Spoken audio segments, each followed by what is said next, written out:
was a learning opportunity for me to be like, it's not about doing this for other people. It's not about making sure that the content is perfect enough that you won't get criticism. It's about putting out good content that you feel proud of and knowing that even if someone criticized you for, let's say, the way that you look when you're offering up early educational content, that you don't give a shit. Hey, and welcome to On Your Terms. I'm your host, Vander, Wielen, and welcome to this very special summer series that I'm calling Summer School, Online Business Summer School. So here's the deal. This summer, I'm going to be sharing a brand new episode every single Monday, but these episodes are going to be a little bit different than what you're used to in my normal week-to-week content. Instead of sharing all my best legal tips and how to do stuff in your contracts, instead I'm going to share quick little episodes with you each Monday where I'm out and about and sharing about something that I'm learning right now in my business, something that I have learned, a mistake I've made, a thing I've overcome, and obviously share it in a way that would be most helpful to you too. So these are going to be a little bit less produced, a little bit more out and about, taking a walk on the way home from the gym, all the times when I probably think of things or have relatively good ideas. So I hope you'll join me this summer for these quick little episodes. After you listen to this episode, I hope you'll reply to my email if you get my emails. If you don't, make sure you go click the sidebar link down in the show notes below, or send me a DM on Instagram and let me know what you've been thinking of Sam's Summer School series. So I hope you love it. I'll see you in a few minutes on the other side. So the other day on Instagram, I posted, I assume that this was the video that caused the problem that you're about to hear about. But the other day I posted this video. That's Huddy. He's sitting with me while we're recording this podcast. I posted a video where I was, I think, on my Peloton bike. I was riding the bike. Right now I'm training for a high rocks competition. It's a fitness competition. It's going to be in November in Chicago, and it requires a lot of zone 2 cardio. So let's just say me and my Peloton bike, right now we are very good friends. And I was on my Peloton, and when I'm on my Peloton or when I'm doing any exercise, I'm prioritizing what I'm focusing on. I really don't care about how I look. No one's watching, right? I don't care, except that I film a lot of what I do for content. And so I don't even think twice I filmed this video.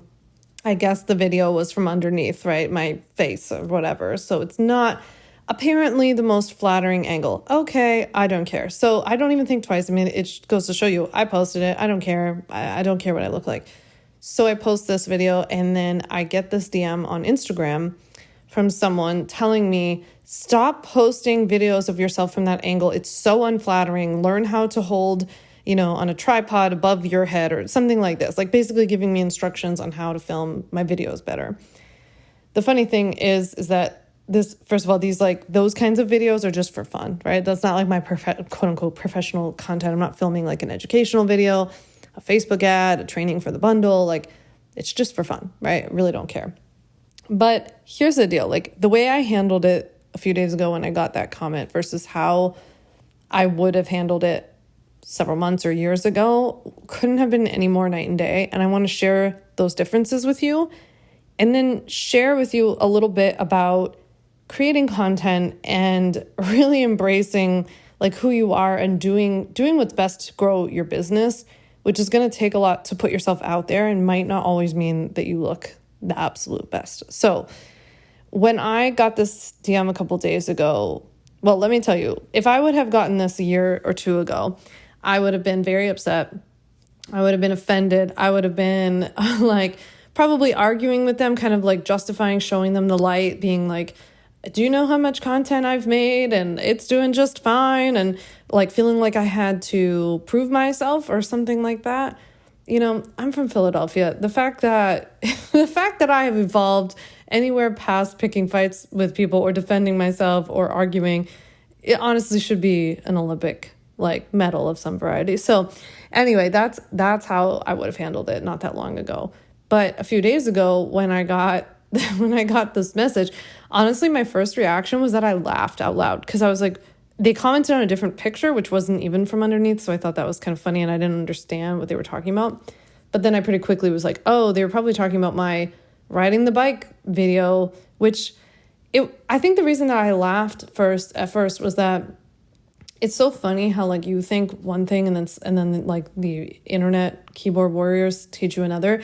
Because when I got off of my bike, I was like, wow, I'm doing so great. Like I'm seeing progress. I feel really strong. I'm able to go longer for, at harder distances and for longer. My heart rate's lower, which is what my goal is right now. And I was just like proud of myself. And I took a photo afterwards and I was like, wow, I'm feeling strong. Like, do I feel 100% about myself and my body? Absolutely not, right? I'm human. I'm a woman. I grew up in primarily the 90s. No, I don't. I had a mother who was brutal about body image and just was brutal towards me about my body. I have a lot of things around that, right? As I think some people do, and maybe you can relate. But I also really appreciate, especially these days, how strong I am, emotionally, mentally, physically. And after everything I've been through between having my own brain surgery, I mean, for one, you go have my brain surgery and come tell me, take a flattering, all you care about is taking a flattering picture on a bike. No. Talk to me after I had my brain surgery. I couldn't have even imagined being on that bike. Forget looking good on it, right? I can't imagine. Like, I can't believe how far I've come since, that surgery. And I was the one who had that surgery. I was the one in the hospital for so long. I was the one who had to learn to walk and do things and have OT and PT at my house every day, teaching me how to hold a coffee cup. I know how far I've come, right? In that time period, I'm in my body. And I'm also the one who saw my dad through cancer and was this caretaker and just had my mom killed. I'm the one, right? So I'm sitting here, I'm proud, I'm happy. I'm like, boy, you just got off that bike. You're all sweaty. I love a good workout where you sweat. I know that my friend Athena, who's a fantastic fitness coach, always tells me you don't have to sweat to have a good workout, which is true. But I love a good sweat. So no offense to Athena. I just really, really love sweating. But I was proud. And so that's why I laughed. Like, I was just like, how ridiculous. Like, I'm feeling so good. Who the hell cares what I look like in it? Like, I really just didn't care, right? In a bigger sense, though, for you as a business owner, it's so important for you to know a couple of things about this situation. Whether somebody ever says anything bad to you or not is like besides the point, because I know you might be listening to this and you're like, no one's ever said anything that bad to me, or I couldn't imagine someone saying that bad of a thing to me about how I look or whatever. I hope that's the case for you. That would be amazing, and I wish that. But that's not really it. It's actually, in my experience, more about what we think. Because back when I would have handled this comment differently, like when I would have been angry and upset and wanted to argue and justify, it was also when I felt a lot of those same things about myself. I had the same story, right? I had the same story that I had to look and be perfect in order to appear in video. I had a story, I told myself a story that if I ever didn't do well in something, it's because I wasn't as good or as pretty or as smart or as probably insult to myself here as this other person, right? And I was the one who made up all these stories and all these hurdles about all the things I had to do or be or act like or have in place before I took action. So it's no wonder that if I had those stories for myself, that when somebody else would hit upon those stories, that it would activate me, right? But now I don't have those stories, right? I think with age and wisdom in the online business world of just like doing this for long enough and putting yourself out there long enough and realizing that even when you think you look perfect or fantastic in a video or on the Peloton or in a podcast, you sound amazing and you thought it was full of content, you'll get criticism. You get feedback. It wasn't good enough for someone. It wasn't free enough. You could have offered more free information, right? So I think that the longer that you do this, you do toughen up a little bit in that respect or at least it was a learning opportunity, I guess I should say. It was a learning opportunity for me to be like, it's not about doing this for other people. It's not about making sure that the content is perfect enough that you won't get criticism. It's about putting out good content that you feel proud of and knowing that even if someone criticized you for, let's say, the way that you look when you're offering up really educational content, that you don't give a shit. That's really what it's about. It's not about making yourself more anything for anybody else. if you want to create content, if you want to be a content creator, sell online courses, do any kind of digital marketing for your online business, if you wait, I will tell you right now, if you wait until you look or sound perfect, or you have the perfect setup or the perfect house and the perfect backdrop and the perfect camera, the perfect shirt, I don't care, anything perfect, literally anything better than what you have right now as you're listening to this, then it's going to be a long, painful road, because you would never be able to put out content. If I cared about all the time what I looked like and how I sounded and who was going to critique me, like I would be paralyzed with fear to the point that I wouldn't be able to take action. I wouldn't be able to put out content. I wouldn't be able to create.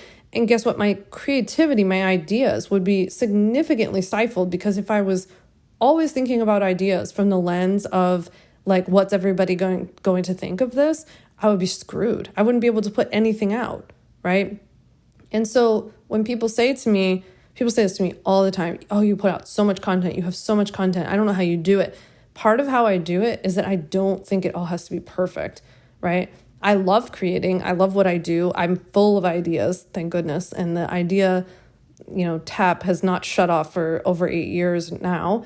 But I don't let the fear anymore hold me back of like, but what am I going to look like? Like today, I was on my way home from the gym. I went to the gym early. I was on my way home and I realized my sale started today as I'm recording this for the Ultimate Bundle. It was a couple weeks ago. And I was like, oh, I have to film an Instagram story. I want to film an Instagram story to announce that the sale started, let people know, let them know what the sale includes. And guess what? I was sweating buckets after the gym. It's really hot here today. I was in my gym clothes. Like my hair is all fuzzy all over the place because I just got done working out. I don't care, right? I just don't care. And maybe, to each their own. I know that a lot of people care a lot more about probably what they look like and how they present themselves than I do. And I'm not saying you have to be like me or you have to like never wear makeup or never do your hair. Like you should be you, whatever it is, whatever like the homeostasis is of you and being you, what you're most comfortable with. That's what I want for you. I just don't want you to feel like you have to be anything any different than what you are. And so like, this is me. Most of the time I'm coming or going from a workout. I'm like, I'm not going to wash my hair because I got to know I have another workout this afternoon, or I'm playing tennis. And so I'm going to wash my hair afterwards. Like, I'm just a very practical person. I don't know. I'm just like, I don't want to be judged on how I look. And maybe this was, a result of growing up with a mom who very, very much judged me about how I looked. And I was never quite like pretty enough or thin enough, or I didn't dress the right way. I didn't dress super sexy like she did. She dressed very, very sexy, very provocative. She loved it. I just didn't. It just wasn't me, right? And unfortunately for her, she wasn't able to see me for who I was, right? And it made me very uncomfortable with who I was, because I felt like if I wasn't, as I was, good enough for my mom, then really who am I good enough for, right? Like, why would the rest of the world accept me for who I am? But luckily, thanks to a ton of therapy and a lot of working through this, I've realized that that's sad and that's like her loss, right? So she didn't know. I feel like, honestly, she didn't either know me very well or care to. And that's very hurtful, but I also understand. And I understand what she was like, who she was, and that she was doing the best she could. This is all a long way of saying, like, I think I see now the correlation between where you're at and what you believe. Like, do you believe in your core that you have to look perfect in order to put your content out there, to put yourself out there, to start selling your services, to put your name behind something online, to appear in a video, to start your podcast, to launch your YouTube channel? Do you believe that? Because if you believe that, then either you're going to be paralyzed with fear and never put it out there, or when you do, and you do get a comment eventually from a little troll online, it's going to cut to your core because it's something that you feared, right? You were like, shoot, I thought that I didn't look good enough in that video, right? Or I thought people thought that about me. And then when someone says it, it hurts a lot. I'm not saying, by the way, that now, like, I'm not made of stone. I'm far from it. I'm like a marshmallow, essentially, when it comes to sensitivity. So I very much still get my feelings hurt on a probably daily basis about things that probably shouldn't or don't bother other people. But I think the point is, especially when it comes to your business, like I'm able to grow. I've grown. It's changed. It's gotten better. This is something I actually write about a lot in the book. And like, I think practicing a little detachment, furthering yourself from the business a bit is really healthy in this way too, because it doesn't feel so much like people are criticizing you as much as maybe the work, right? And it's like, well, my work's not going to be for everyone. Doesn't make everyone happy. That's okay. My goal is not to make everybody happy. Make a lot of people happy, but I can't make everyone happy. So with that, I hope that this was helpful, but I'm grateful actually to the person who sent me that message, because for one, it gave me a content idea. And this is what I mean, like everything to me, every single thing that happens to me, everything I watch, everything I go through, I'm always like, oh, there's an idea for content. And so I'm glad that they did, because when I saw their message, I was like, I felt very bad for them too, because I felt, if that's what you're believing, if that's a story that you're telling yourself, that you have to be perfect and always look a certain way or appear a certain way or satisfy people, like have people think something about you. Like, I guess you guys wouldn't like me if you thought I had a little bit of skin under my chin. Well, newsflash, I do, because I'm human and I have a neck and a chin and skin and fat and muscle and all kinds of things like a normal human does, I think. So I'm not trying to like shapeshift and make myself look any different. And I don't also want to I'm not here to sell legal templates only to people who think I'm beautiful or something like this. Like, I don't really think that's a requirement or a qualification that's important for what I do. So I feel for the person who sent me that. If that's something that they believe, it's going to be very, very difficult for them to build a business and put themselves out there. So yeah, with that, I would love to hear if this episode resonated, what you thought of it, what it brought up for you. Hit reply. I want to hear from you. This is a two-way street. I want to hear from you about the podcast when you listen. So hit reply to my emails. Let me know. I read all your responses. Or DM me on Instagram at Sam Vander Wielen. I would love to hear from you and what you've been thinking about this summer series so far. Thanks so much for listening to the On Your Terms podcast. Make sure to follow on Apple Podcasts, Spotify, or wherever you like to listen to podcasts. You can also check out all of our podcast episodes, show notes, links, and more at samvanderwielen.com/podcast. You can learn more about legally protecting your business and take my free legal workshop, 5 Steps to Legally Protect and Grow Your Online Business at samvanderwielen.com. And to stay connected and follow along, follow me on Instagram at Sam Vander Wielen and send me a DM to say hi.